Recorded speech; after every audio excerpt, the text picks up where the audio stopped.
dilanjutkan dengan kajian pada maghrib ini, insyaallah dalam keadaan sehat walafiat semua sehat ini, Pak. Amin.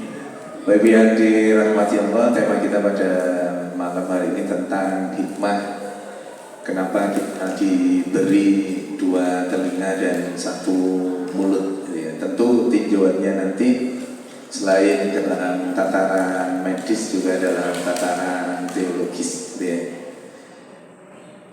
Mungkin di benak kita belum pernah berpikir kenapa kok kemudian Allah menciptakan telinga kita ini dua di samping kiri kanan, mulut kita satu di bawahnya hidung, kok di atasnya hidung, atau dibalik matanya yang di bawah, mulutnya yang di atas, atau telinganya menghadap ke belakang, bukan menghadap ke depan.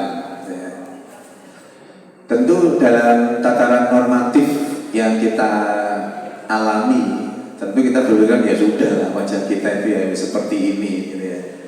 Itu ada makna-makna filosofis yang terkandung di dalamnya, dan itu insya Allah salah satunya bisa diurai melalui kedokteran Islam gitu ya. Jadi memang cukup banyak tinjauan-tinjauan dari sisi medis teologis yang bisa kita ambil.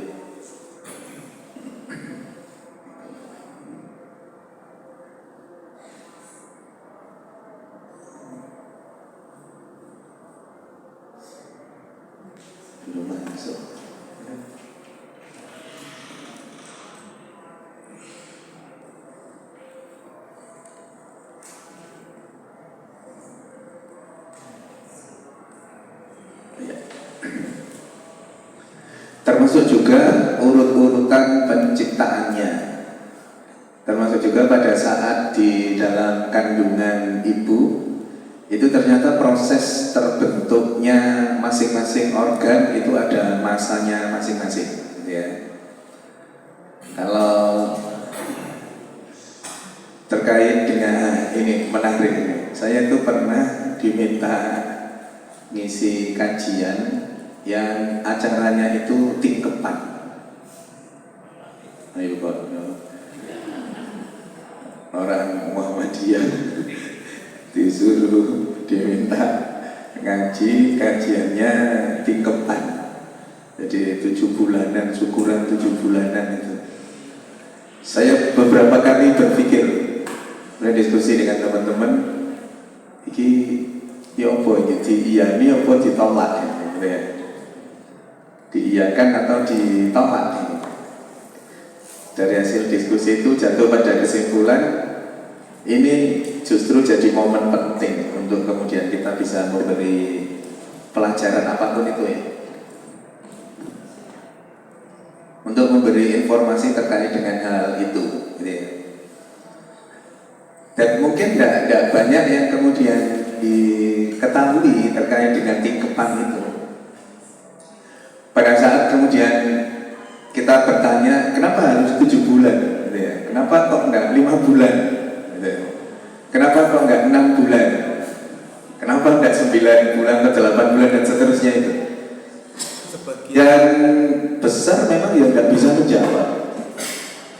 Ya sudah, tingkepan itu ya harus 7 bulanan itu ya dari dulu-dulu ya habis kayak gitu. Terus baru kita masuk ke momen bahwa ya kalau kita melakukan apa-apa, melakukan sesuatu itu ya harus tahu dasarnya, harus tahu ilmunya gitu ya. Nah kalau tingkepan itu dari sisi medis bukan tidak membenarkan itu, tapi dalam konteks tasyakurannya, syukurannya untuk kehamilan yang 7 bulan itu yang ternyata di situ merupakan titik awal dari proses pematangan yang terjadi di dalam tubuh bayi. Jadi paru-parunya matang, jantungnya mulai bisa berfungsi dengan baik, otaknya sudah mulai dibentuk, sudah mulai sempurna tugasnya, peran fungsinya sudah ada semua.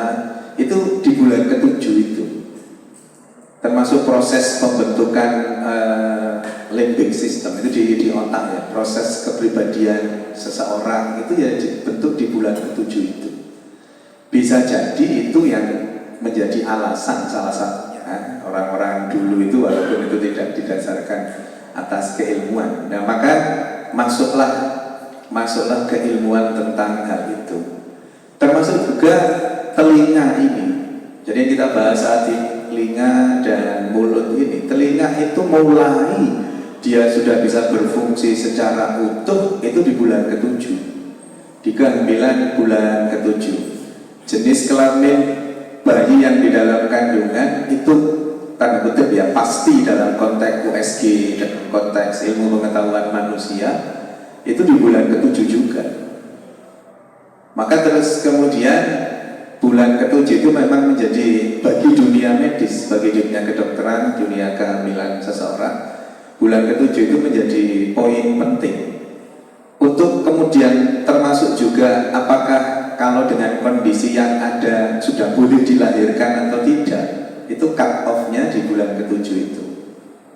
Apakah pematangannya mau dilakukan di dalam kandungan ibu, jadi termasuk bagian dari lahir yang lebih dulu itu prematur ya. Apakah bagian dari prematur atau tidak, itu cut off-nya dilihat dari situ. Kalau memang harus dilahirkan karena nanti berpotensi mempengaruhi nyawa si ibu, dimatangkan paru-parunya lebih matang lagi itu dengan obat-obatan yang kemudian bisa dilahirkan. Saat dilahirkan sudah bisa bernafas secara spontan. Itu di bulan ke-7 itu. Nah, maka kemudian terkait dengan pendengaran ini, yang bayi dalam kandungan seorang ibu itu sangat rentan dengan apa yang didengar oleh si ibu. Jadi apa yang didengar si ibu itu nanti nyampe ke bayi dalam kandungannya, terutama setelah usia 6 bulan ke atas, masuk bulan ke-7 itu.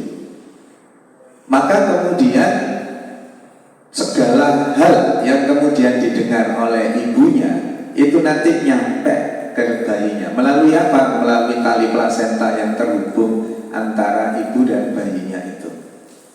Dari situ pula kemudian terapi terkait dengan mendengarkan ayat-ayat suci Al-Quran itu menjadi poin penting pada saat itu.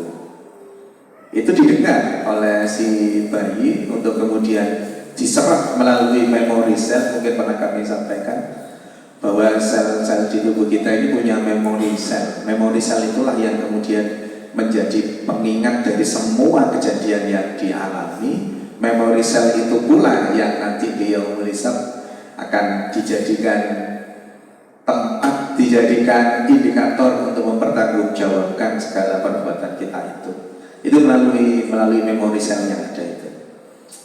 Nah, jadi kemudian antara telinga yang ada di kandungan si ibu terkait dengan bayinya itu sangat rentan.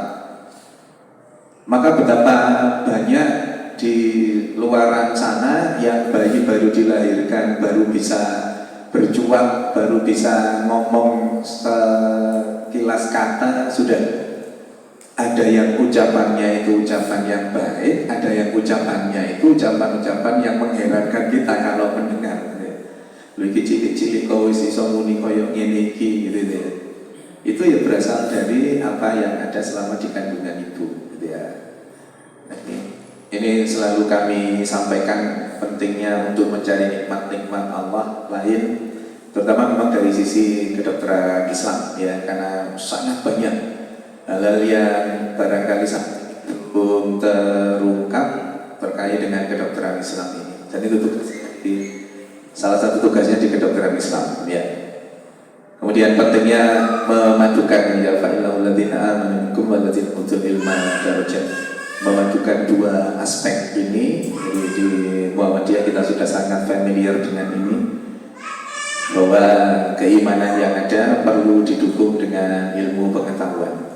Nah, ini bagi yang dirahmati Allah, pendengaran itu adalah organ yang pertama kali berfungsi, pertama kali bekerja di dunia, dan merupakan organ yang pertama kali pula bekerja nanti saat di akhirat nanti.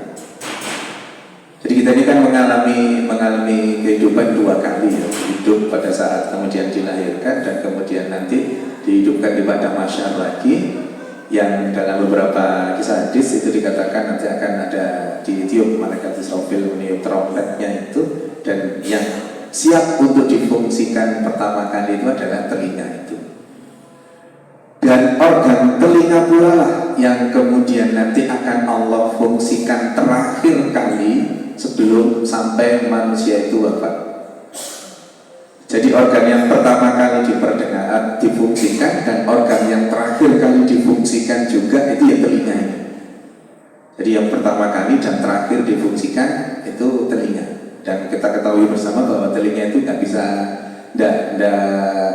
bisa tidur, memang berfungsi terus dia. Berbeda dengan mata. Nanti ada penjelasan. Berbeda dengan mata. Mata itu sangat tergantung kepada kitanya. Kita menutup mata, fungsi mata sudah hilang. Tapi tidak dengan telinga. Telinga itu dibiarkan, dia tetap akan mendengar. Dan uniknya lagi, ketika kemudian kita ngomong fungsinya mata, fungsi mata itu kalau saya mengangkat HP aja, setan gepeng ini, mengangkat HP ini dari panjenengan yang berada di depan saya, gitu ya, Mas Nanang, ditanya HP ini bentuknya kayak apa? Oh, kotak persegi panjang gitu. Tapi kalau panjenengannya di samping melihat HP ini berbeda lagi. Ternyata pen lencir tipis gitu. Satu objek dengan penglihatan yang kita miliki, satu objek ini bisa dipahami berbeda-beda, bisa dilihat berbeda. Tapi itu tidak untuk telinga. Telinga selama fungsi kita baik semua, normal semua, saya ngomong satu, seluruh jamaah ini pasti dengernya satu. Saya ngomong 4, ya dengernya 4 semua. Nggak ada yang saya ngomong satu, yang lain dengarnya 4. Atau kebalikannya, enggak, sama semua. Nah, kenapa kemudian kisah Al-Kahfi itu yang ditutup telinganya, selesai sudah. Begitu telinganya ditutup, ya sudah, dia tidak akan bisa apapun. Matanya pun ikut kemudian tutup, tidak buka sama sekali. Maka dari banyak rangkaian hadis terkait dengan bagaimana setan itu menggoda kita saat subuh. Jadi ini penelitian ada yang menarik.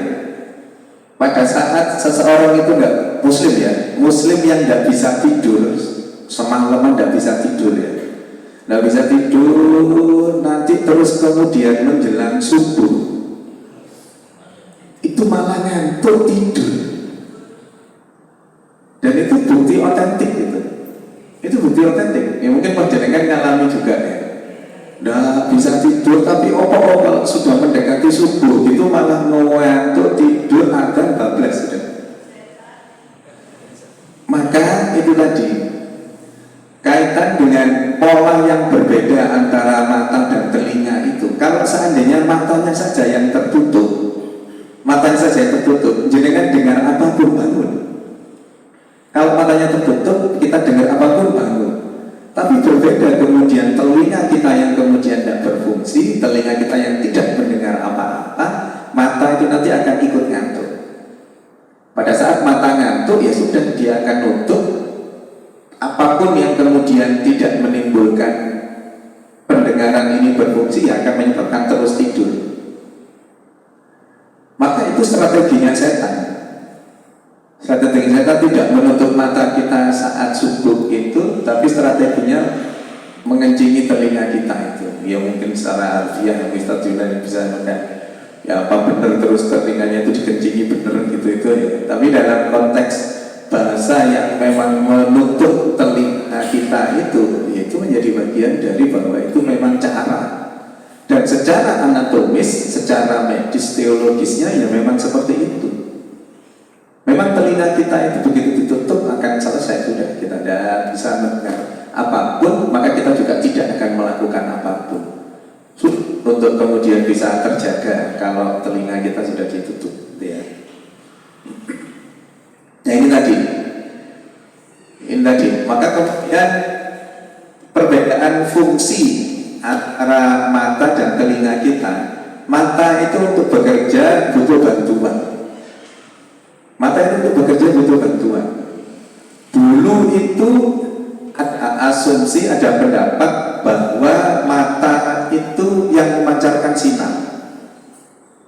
Dulu ilmu pengetahuan tentang kok bisa melihat itu, mata itu seolah-olah memancarkan sinar, terus kemudian bisa mendeteksi barang per barang. Enggak, ternyata enggak. Kemudian, berarti barangnya yang mengeluarkan cahaya sehingga bisa dilihat. Itu pun ternyata enggak juga. Ternyata butuh bantuan yang dari cahaya lain, walaupun barang yang dimaksud tidak mengeluarkan cahaya. Kalau ada cahaya, dia masih kelihatan. Maknanya, fungsi mata itu masih sangat tergantung kepada hal lain. Dalam hal ini adalah cahaya. Fungsi mata bisa berjalan kalau ada alat bantunya berupa cahaya.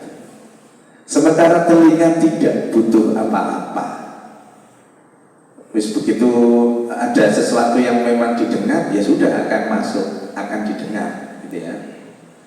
Maka karena si telinga ini itu tidak bisa untuk kemudian menolak itu, maka cara yang terbaik untuk menghindarinya, jadi di Jurat 12 ini kan sering akhirnya muncul istilah ghibah syariah, itu Bu ya. Ibu-ibu itu ada ghibah syariah, rasan-rasan tapi sesuai syariah. Nah ternyata di ayat-ayat yang ada di dalam Al-Quran itu kalau ada urut-urutan kaitan dengan panca indera kita, itu pendengaran mesti nomor 2, mesti nomor 1. Sama basirun apalagi. Pokoknya kalau kaitan dengan panca indera itu pendengaran mesti yang berada di depan. Nanti pendengaran, penglihatan, hati akan diminta pertanggungjawaban. Pendengaran, penglihatan apa nanti akan diminta pertanggungjawaban. Pendek kata, seluruh ayat-ayat yang bercerita tentang pendengaran dan penglihatan, pendengaran selalu yang nomor dulu, selalu disebut duluan. Ternyata dalam tataran anatomi, dalam tataran fungsi-fungsi yang ada di dalam medis, ternyata pendengaran itulah organ yang pertama kali difungsikan oleh Allah. Nah, kaitan dengan hal itu, kalau kita, kaitan dengan Jurat 12 itu ya, kalau kita pengen tidak melihat sesuatu, pengen tidak melihat, kita tinggal nutup mata kita. Misalkan pada saat ngumpul gitu ya, ibu-ibu ngumpul, terus bis ada lah yang kemudian menunjukkan sesuatu yang tidak pantas untuk dilihat, gitu kita tinggal merem saja, sudah tidak melihat barang itu lagi. Tetapi tidak dengan pendengaran. Di samping ada orang yang ngomong, ngerasani gitu ya, kita tetap, kalau kita tetap di situ ya pasti akan dengar rasan-rasannya itu. Caranya seperti apa? Seperti tadi itu, ya harus menghindar, ya harus keluar dari forum itu supaya tidak terlibat dalam proses pembicaraan yang masuk ghibah itu. Dan kita juga pahami bersama bahwa membicarakan seseorang, kejelekan seseorang itu kalau benar itu ghibah, kalau kemudian itu nggak benar jadi fitnah. Luar biasa, tidak ada manfaatnya kan. Benar ghibah, salah fitnah. Terus ngapain harus membicarakan orang gitu ya? Dan ternyata dalam penelitian terkait dengan psikologi dan kondisi psikiatri seseorang, orang-orang yang kemudian selalu dalam konteks kejadian apapun itu selalu duduk ke orang lain, itu orang-orang yang, mohon maaf, secara psikiatri dan psikologi itu gampang menderita gangguan jiwa. Jadi orang yang isinya duduk orang lain itu, pokoknya ada kejadian apa itu yang diduduk mesti orang lain, itu kans untuk menderita gangguan jiwanya tinggi. Jauh berbeda dengan orang yang terus kemudian muhasabah. Ada apa-apa itu selalu dirinya yang dilihat, bukan orang lain. Agustusan kemarin di sini ada tasyakuran di kampung yang 16 Agustus malam itu ya. Di tempat saya itu ada 16 Agustus juga.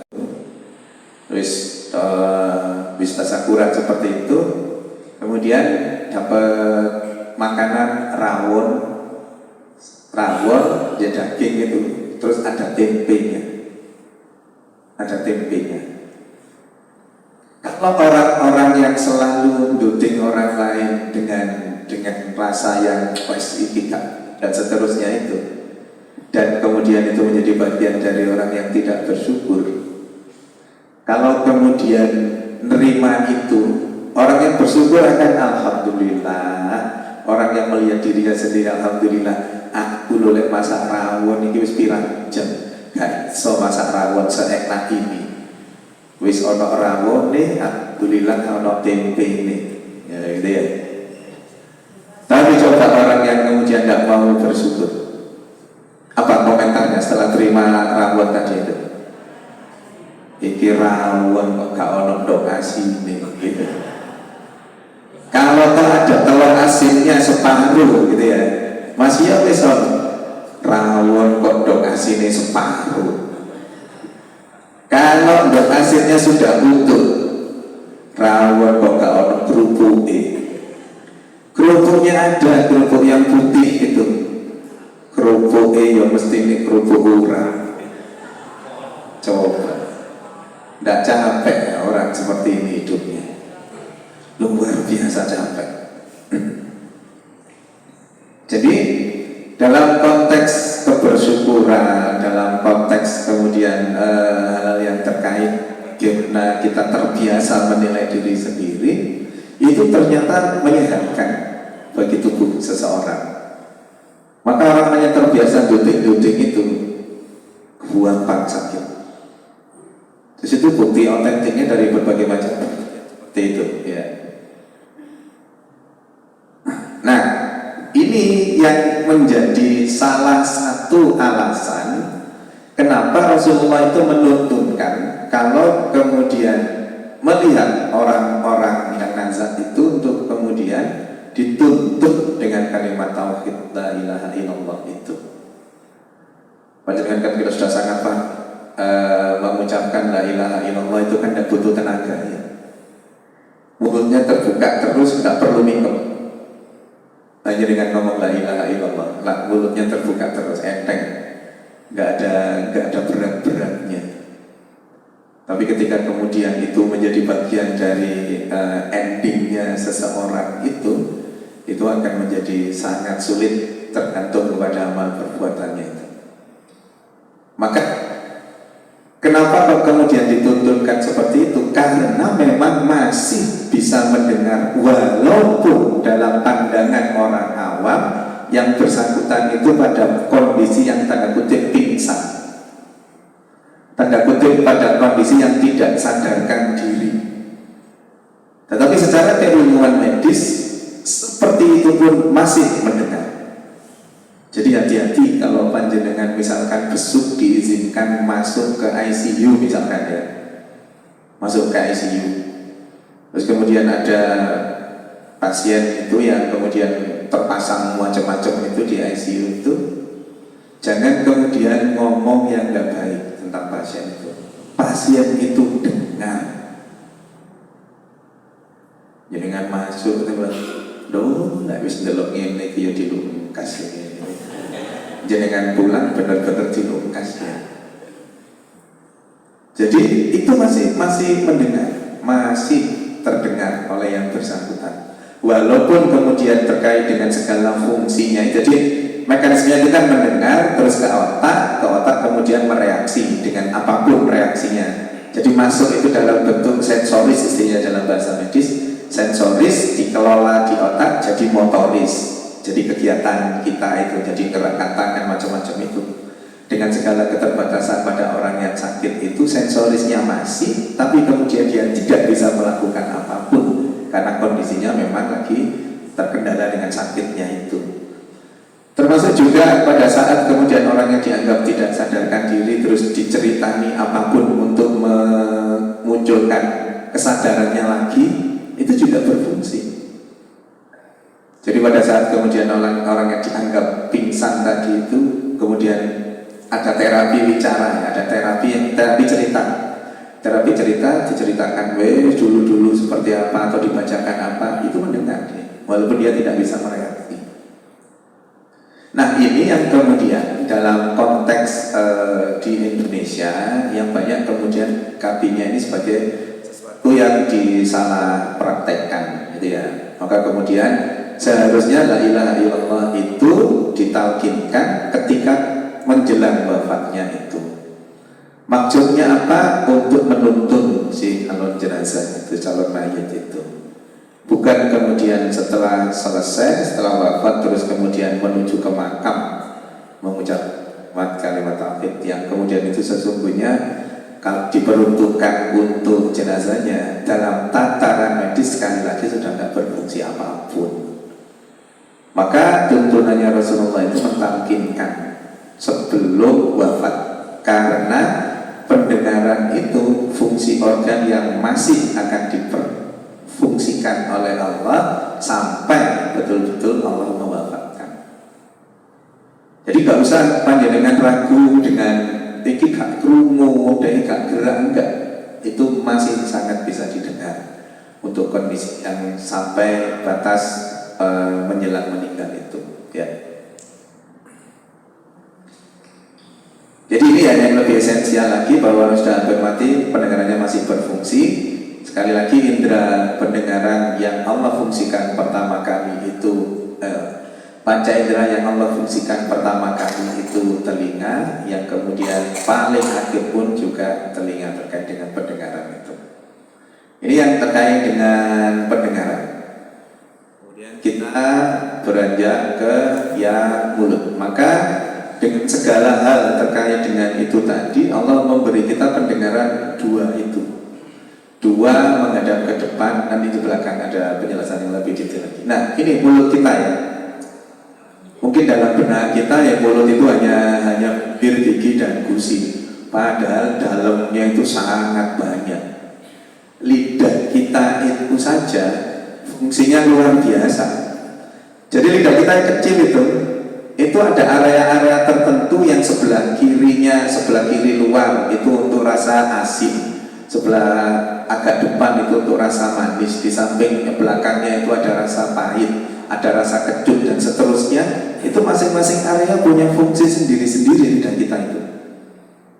Maka kalau ada satu orang yang kemudian tidak mampu merasakan satu rasa, jadi semua masakannya nggak kenal pahit, karena saraf yang ngurusi masalah rasa pahitnya ada gangguan, maka makanan sepahit apapun dia tidak merasakan pahit. Atau sebaliknya, yang hanya berfungsi yang merekam, yang merasakan asin, maka semua makanan yang dikonsumsi rasanya asin semua. Allah ciptakan itu dengan sangat detail, masing-masing itu dengan kondisi yang berbeda-beda, sensor yang berbeda-beda. Nah, kebanyakan dari kita adalah memanjakan lidah yang cuma 12 cm itu dengan mengorbankan usus yang 12 meter. Apa maknanya? Orang Indonesia terutama itu memang memuliakan lidahnya. Jadi makan makanan yang enak, makan makanan yang kemudian hanya sekilas saja dinikmatinya itu, tetapi mengorbankan yang 12 meter usus kita itu. Usus kita itu menjadi kemudian berbagai macam gangguan muncul gara-gara kita memanjakan yang 12 cm. Jadi di dunia kedokteran itu ada kalimat memanjakan 12 cm merusak 12 meter. 12 meter itu usus kita. Nah, tipikalnya orang Indonesia itu seperti itu. Berbeda dengan tipikal-tipikal negara lain. Orang Eropa itu tipikalnya tidak mementingkan rasa, mereka mementingkan tampilan. Jadi kalau masakan-masakannya orang-orang Eropa itu yang dinilai tampilannya, rasanya enggak.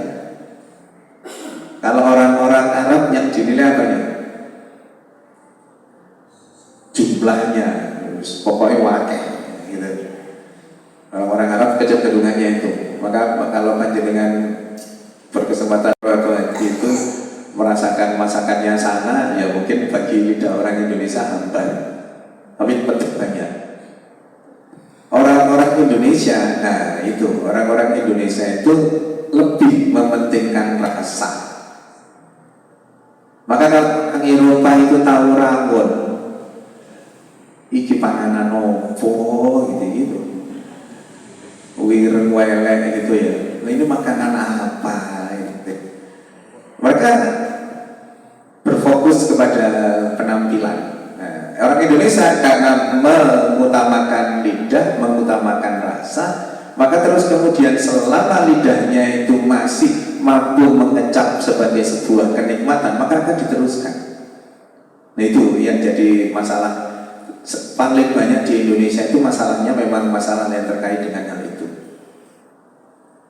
Jadi ibu-ibu, bapak-bapak yang dirahmati Allah, ternyata tidak sederhana itu mulut kita itu. Mulut kita itu yang hanya seperti ini, walaupun fungsi punya dua hal besar ini mulut kita itu. Fungsi mulut kita itu untuk pencernaan dan alat komunikasi. Komunikasi pun juga sangat tergantung kepada bagian dalam mulut kita itu. Kalau kemudian Allah ciptakan yang lidah tidak sampai 12 cm, jadi lidahnya hanya 10 cm gitu misalkan ya, itu nanti ya jadi cadel, ngomongnya tidak jelas, karena lidahnya tidak bisa meresonansikan macam-macam bunyi yang kemudian diolah dalam konteks ini untuk bisa mengeluarkan suara itu. Atau lidahnya dibuat menjadi tidak bisa bergerak, sama juga tidak bisa menimbulkan sesuai dengan apa yang menjadi kenormalan. Atau lidahnya dibuat kemudian salah satu sisi saja, kemudian jadi pelu itu. Jadi karena ada perdarahan atau sumbatan di otak yang mempersarafi lidah bagian kiri kena, maka kemudian lidah bagian kirinya tidak bisa digerakkan, yang gerak lidah bagian kanan saja. Maka terus kemudian seseorang kalau ngomong dengan kondisi itu yang menjadi pelu itu. Dan itu yang kemudian bisa dideteksi. Oh, kalau seseorang yang biasanya tidak pelu kemudian jadi pelu, oh itu nanti ada indikator adanya perdarahan atau sumbatan di otak. Maka akhirnya jadi pelu itu yang jadi cirinya, jadi indikator.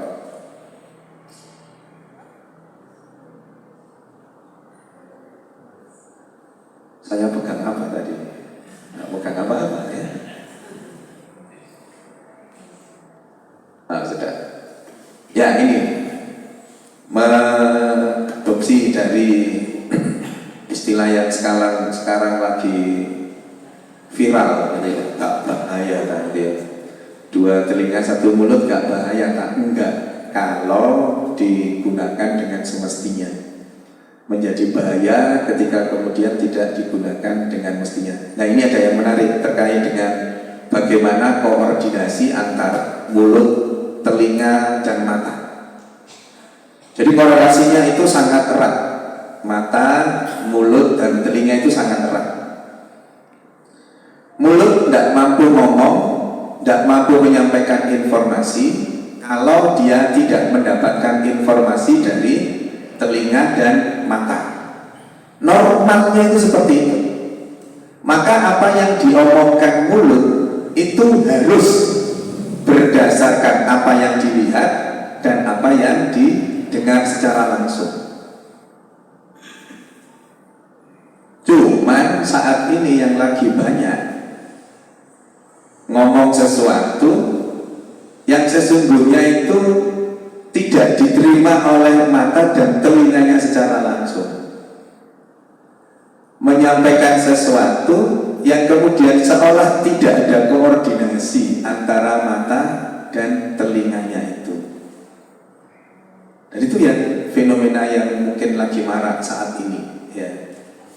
Nggak mendengar sendiri, nggak melihat sendiri, tapi seolah-olah menyampaikan sesuatu yang seolah-olah dia sendiri, seolah-olah dia mengetahuinya sendiri. Maka dalam konteks ini manusia itu harus berkomentar dengan dasar pengetahuan, yang itu bisa jadi salah satunya melalui pendengaran dan penglihatannya itu tadi. Banyak kan di seputaran kita ini yang kemudian kalau aku ngurung dewe, aku delok dewe itu, padahal ya enggak. Cuma diceritani saja dari orang lain yang juga dapat cerita dari orang lain lagi, terus panjang seperti itu, yang ternyata itu sebagian besarnya adalah hoax. Ya, cukup miris ya ngelihat di WhatsApp gitu ya, WhatsApp grup gitu ya, sesuatu yang kemudian video panjang gitu dipotong satu bagian saja, yang kemudian itu di-share seolah-olah ngomongnya seperti itu padahal lengkapnya enggak seperti itu kan juga menjadi bagian dari fitnah juga itu, karena motong dan tidak kemudian melihat secara utuh, dan kita dengan segala keberpihakan kita terus kemudian nge-share itu seolah-olah itu menjadi sebuah kebenaran gitu ya. Jadi hati-hati. Memang di WA grup itu kita melihatnya lucu ya, nge-share terus dianggap ini bener apa enggak? Lu ya enggak gitu mestinya. Mau di-share, diteliti dulu ini bener apa enggak, itu baru di-share. Di-share untuk kemudian dimintai entar ini bener apa enggak. Jadi sampean sing nge-share ya sampean tanggung jawab golek bener apa enggak. Sudah kadung di-share tapi terus minta ini bener apa enggak ya. Iya mestinya sebelum di-share diteliti dulu bener enggaknya gitu ya, supaya ini tidak menimbulkan fitnah dan betul-betul fungsi dari pendengaran yang berkorelasi berhubungan dengan mata dan mulut kita menjadi terkoordinasikan dengan baik. Ini dalam tataran medis, penciptaan mulut yang di depan itu memang untuk tidak membicarakan di belakang gitu ya. Termasuk telinga kita itu menghadap ke depan supaya tadi, supaya kita bisa mendengarkan segala sesuatunya itu dari orang bersangkutan secara langsung, dan kemudian jadi bagian dari berbicara hal-hal yang buruk di belakang orang tersebut. Coba misalkan Allah itu menciptakan telinga kita ini satu menghadap depan, satunya menghadap belakang gitu, mungkin menjadi salah satu bagian dari filosofinya ya gak apa-apa ngrungokno teko buri ya gitu. Tapi kenyataannya kan enggak. Kenyataannya telinga kita itu menghadap ke depan. Salah satu filosofi yang bisa diambil dari sisi medis itu adalah ya memang mendengarkan secara langsung. Jadi kemudian mulut juga berada di depan dan jumlahnya satu, maka lebih banyaklah mendengar dibandingkan lebih banyak ngomong gitu ya. Nah ini yang bait ketiga ini ya, mungkin tidak banyak ya, kemudian kita bisa dengan hal ini. Lebih banyak orang menyesal karena terlanjur berbicara dibandingkan menyesal karena tidak berbicara. Itu maksudnya gini, mestinya ngomong pada suatu waktu gitu ya, untuk mengcover atau untuk lawan omongan siapa gitu ya. Tapi kemudian dengan pertimbangan, ya wis lah, bismillah, gue lah panjangnya orang juga pada tahu, menahan diri untuk tidak ngomong itu, rasa menyesalnya untuk kemudian mestinya aku ngomong ini, itu jauh lebih sedikit dibandingkan dengan wis aduh ngomong banyak. Wes ngomong terus nyesel, aduh lah boyo ngomong iku mau. Itu loh maksudnya kalimat ini itu. Banyakan mana kira-kira? Banyakan nyesel setelah ngomong banyak itu, atau banyakan yang mestinya aku ngomong? Banyakan yang mana? Banyakan yang kadung nyepros terus baru lapo aku mau ngomong itu. Padahal diciptakannya dua telinga dan satu mulut itu satunya supaya kita lebih banyak mendengar ya. Nah kemudian harus bicara, ini harus benar apa yang disampaikan itu. Di dunia medis, Bapak Ibu yang dirahmati Allah, ngomong benar itu jauh lebih baik dibanding kemudian di belakang orang itu tahu terkait dengan penyakitnya. Misalkan sudah dideteksi dan ternyata memang kanker gitu ya, memang kanker dengan segala bukti otentik pemeriksaan itu memang kanker, itu jauh lebih baik diomong di depan, Pak, Bu, dengan terkena tumor yang kemudian menjadi ganas. Kalau memang orang itu dengar kanker itu rasanya luar biasa menakutkan gitu, ya sudah menggunakan kalimat atau kata pengganti tumor yang kemudian ganas.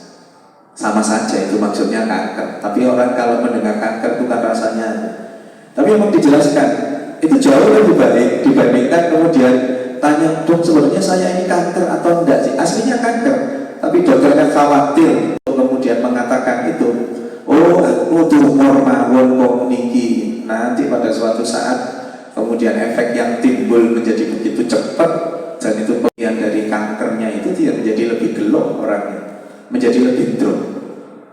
Dan tataran medis memang harus disampaikan. Nah dalam konteks keseharian kita tentu hal-hal yang tersampaikan itu harus, setiap kata ada tempat yang tepat dan setiap tempat itu ada kata yang tepat. Itu maknanya pada saat kita kemudian dengan orang-orang tertentu kita harus menggunakan bahasa yang sama dengan orang itu. Tentu kita ngomongnya akan berbeda. Pada saya misalkan, pada konteks ngomong dengan jamaah, dengan saudara-saudara yang kita kemudian tidak terlalu paham dengan istilah-istilah medis, ya tentu saya harus membuatnya menjadi bahasa awam. Begitu ketemu dengan teman-teman sesama dokter, omongannya sudah yes bahasa-bahasa medis gitu ya. Ada waktu yang tepat, ada tempat yang tepat. Terus ngomongnya terukur. Terukur itu tidak melukai perasaan orang gitu ya. Ada contoh konkret begitu baca. Jadi saya sempat beberapa ngirim desain waktu itu Rakerwil-nya Muhammadiyah. Desain itu terus saya kirim ke seseorang. Komentarnya langsung begitu melihat itu desain ini elek. Coba. Padahal dibantu oleh orang yang membuat desain yang sebelumnya tidak ada, dibuatkan desainnya itu, dikomentari langsung, oh, desain ini elek. Itu tidak mengukur, itu tidak kemudian memahami bahwa komentar ini nanti seperti apa efeknya pada yang membuat. Jadi ngomong terukur, dan yang terakhir ya harus membawa manfaat. Semua apa yang kita sampaikan ya harus punya manfaat. Kalau tidak bermanfaat ya mending nggak usah disampaikan, nggak usah ngomong ya. Nah ini bila kita banyak mendengar dan bicara akan menjaga kemarahan orang lain, resikonya menjadi kecil. Kemudian ada tambahan ilmu karena kita jadi mendengar, kemudian memahami orang lain karena yang terukur tadi, dan endingnya dari orang yang banyak mendengar itu akan lebih bijak mengambil keputusan karena informasinya banyak, maka terus kemudian dari kumpulan informasi itu bisa dipakai untuk mengambil kebijakan. Hikmahnya ini, dua telinga satu mulut itu ya harus banyak mendengar sedikit bicara. Kenapa Allah menciptakan itu? Karena bisa mengambil pelajaran di dalamnya, bahwa manusia akan berada dalam keadaan nyaman bila banyak mendengar daripada banyak bicara ya. Jadi saya kira itu yang bisa saya sampaikan. Ada yang mau ditanyakan? Silakan. Monggo.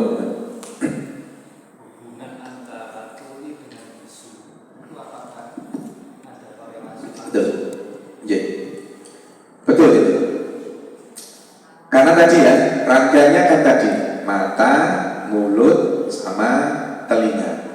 Orang-orang yang pada awalnya itu tuli, pada perjalanannya nanti juga akan kesulitan bicara. Tapi kalau orang yang semula bisu itu tidak terlalu berefek kepada pendengarannya. Bahkan ada orang yang bisu itu yang kemudian pendengarannya jauh lebih tajam. Tapi kalau yang makanya tadi, yang pertama itu berfungsi pendengaran itu, kemudian yang terakhir pendengaran itu, betapa pentingnya pendengaran ini. Begitu pendengarannya ada masalah, maka terus kemudian bisa berimbas ke organ yang lain. Dalam hal ini tuli itu nanti akan menyebabkan orang itu akan menjadi Walaupun bukan bisu secara organik, tetapi bisunya itu lebih karena dia tidak pernah mendengar inputan, tidak pernah mendengar inputan, ya akhirnya nggak bisa. Ini sebenarnya yang benar itu ngomongnya seperti apa, dan nggak bisa. Maka itu korelasi tadi itu, korelasi antara mata, telinga, dan mulut itu. Sebaliknya kalau mulutnya, tadi kan pendengaran itu nggak butuh apa-apa kan untuk berfungsi. Mulutnya ada masalah, nggak bisa ngomong, pendengarannya nggak masalah. Pendengarannya tetap berfungsi dengan baik. Tidak ada hal yang mengganggu terkait dengan pendengarannya itu. Pertanyaan bagus gitu. Jadi memang fungsi pendengar luar biasa yang bisa terjadi pada manusia pada umumnya. Gitu ya. Saya kira itu yang bisa saya sampaikan. Semoga ada manfaatnya. Tentu kajian kita selalu kami sampaikan untuk supaya mampu meningkatkan keimanan, keislaman, ketakwaan kita, karena Islam itu adalah agama yang begitu detail mengurus hal yang terkait dengan tubuh kita terutama. Semoga ada manfaatnya. Mohon maaf kalau ada sesuatu yang kurang berkenan. Mari kita tutup dengan hamdalah dan doa kafaratul majelis bersama-sama. Alhamdulillahirobbilalamin. Subhanakallahumma wa bihamdika asyhadu an la ilaha illa anta astaghfiruka wa atubu ilaik. Nasrun minallah wa fathun qarib wa basyiril mu'minin. Assalamualaikum warahmatullahi wabarakatuh.